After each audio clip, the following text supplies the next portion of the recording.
They say the Marrow house is always colder than it should be. Not from drafts or broken windows, but from something else.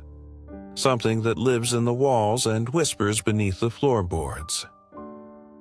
In the quiet countryside of New England, nestled between frost-bitten hills and roads rarely traveled, sits the long-abandoned Marrow estate. To passing drivers, it's just another crumbling house with paint peeled by wind and time. But to the people of Winthrop Hollow, it's a place of silence, sorrow, and a single haunting legend. They still talk about the wedding that never happened, the bride who walked into her dressing room and never came out. That was nearly 70 years ago, and yet, on certain nights, just before midnight, the attic window glows faintly, as though someone inside still waits. When Avery, a late-night podcaster known for documenting real haunted locations, hears whispers about the Marrow house, she brushes it off as another urban myth. But a letter from a woman named Iris changes everything. Iris claims to be the last living relative of the bride, and she's ready to talk, and so begins Avery's final episode, a journey into a home where time stopped, and the veil between the living and the dead is as thin as lace. She thought she'd find an old story. Instead, she found the bride. Avery Maddox had made a name for herself whispering into the ears of night owls and insomniacs. Her podcast, Whispers After Midnight, wasn't your typical ghost story retelling. Each episode was a careful blend of investigative journalism, atmospheric narration, and real recorded interviews with people who claimed to have encountered the supernatural. What set her apart was her calm, steady voice, soothing even as she described cold spots, moving shadows, and things that should not breathe. So when she received a handwritten letter in her P.O. box, real paper, real ink, she was intrigued. "Dear Ms. Maddox, you don't know me, but I've listened to every word you've ever spoken. My name is Iris Marrow. Yes, that Marrow.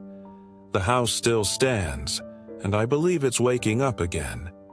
There's something you should see. If you're brave enough, come to Winthrop Hollow. I'll be waiting. Bring your recorder.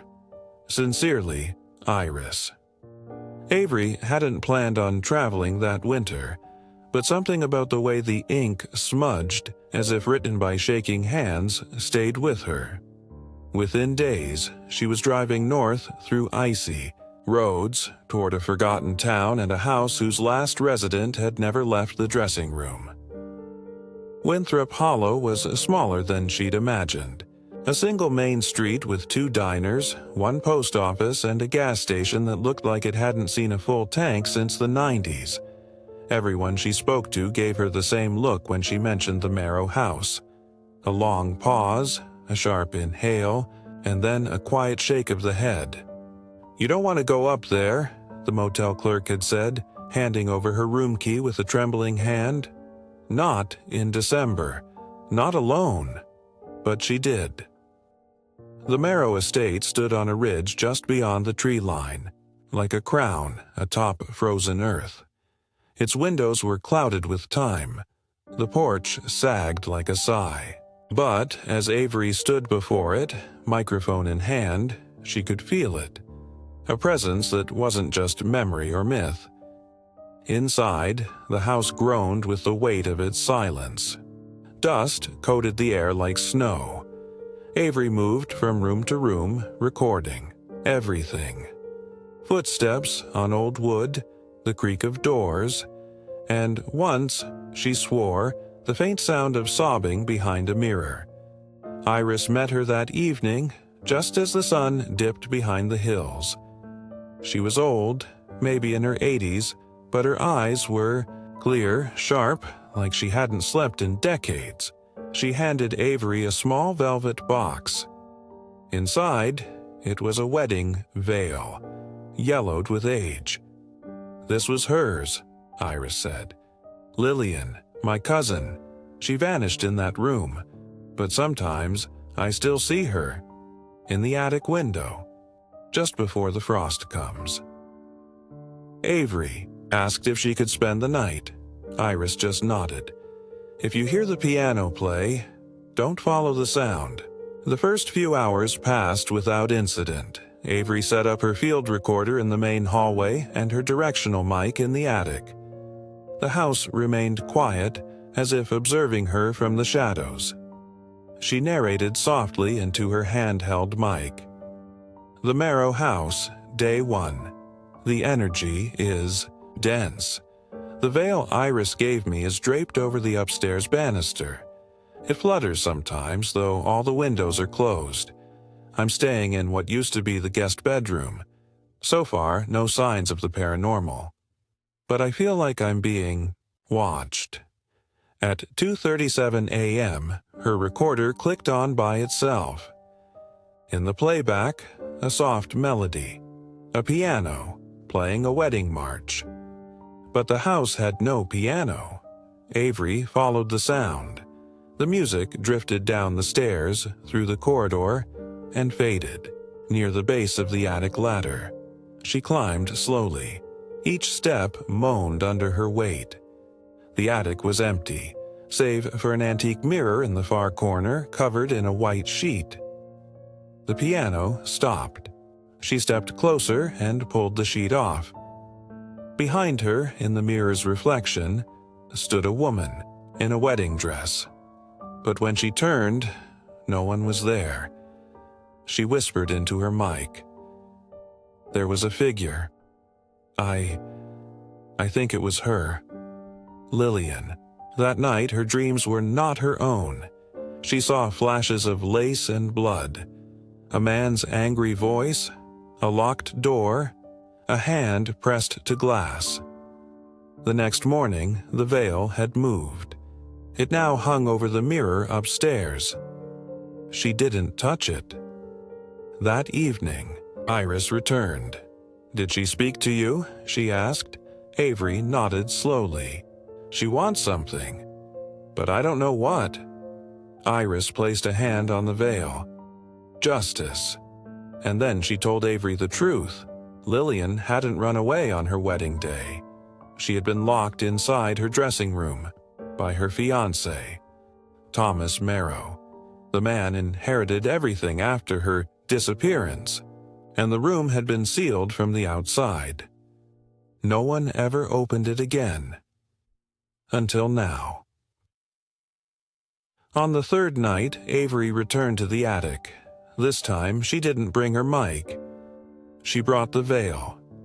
The mirror stood waiting. The room was freezing. She held the veil up to the glass. It darkened. From within the mirror, a face appeared. Gaunt, sorrowful, lips moving without sound. It was Lillian. And then another face appeared beside hers. Thomas. But his eyes weren't mournful. They were full of fury.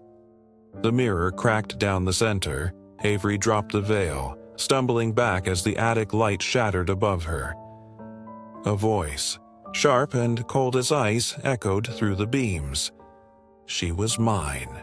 The house groaned and shook, and then silence. When Avery awoke hours later, the mirror was gone. Only the veil remained, folded neatly, dry blood on its hem. Avery never returned to the Marrow house. She didn't need to. Some places don't need permission to haunt you. They follow, quietly, settling into the corners of your thoughts like cobwebs spun in forgotten rooms. Her final podcast episode was brief. No sound design, no music, just her voice. There are houses that forget, and there are houses that remember. The Marrow house remembers everything. What was opened there can't be closed again. Not by me, not by you. But maybe, if you stay away, it'll sleep a little longer. The episode ended with silence. No outro. No promotions. Her listeners thought it was just for effect, a powerful artistic choice. They didn't know she'd removed the podcast from all platforms the very next day, didn't know she'd burned her notes, wiped her hard drive, and mailed the veil fragment to Iris with only one sentence on the note. Bury it somewhere cold. Weeks passed, then months. People in the nearby town noticed something strange. The Marrow house was always cold now, even in the heat of summer. The windows frosted on the inside. No one went near it, not even animals. Iris left town shortly after. When asked why, she simply said, "Lillian isn't resting, and neither is he." There was no mention of Thomas Marrow, no obituary, no grave. His family line ended in silence. But the house remains. Weathered, forgotten by most, avoided by the rest. Still standing, still waiting, and sometimes when the moonlight hits just right, a faint white shape can be seen through the upstairs window. Watching. They say the veil was never found again, but something still moves when the wind brushes the attic door.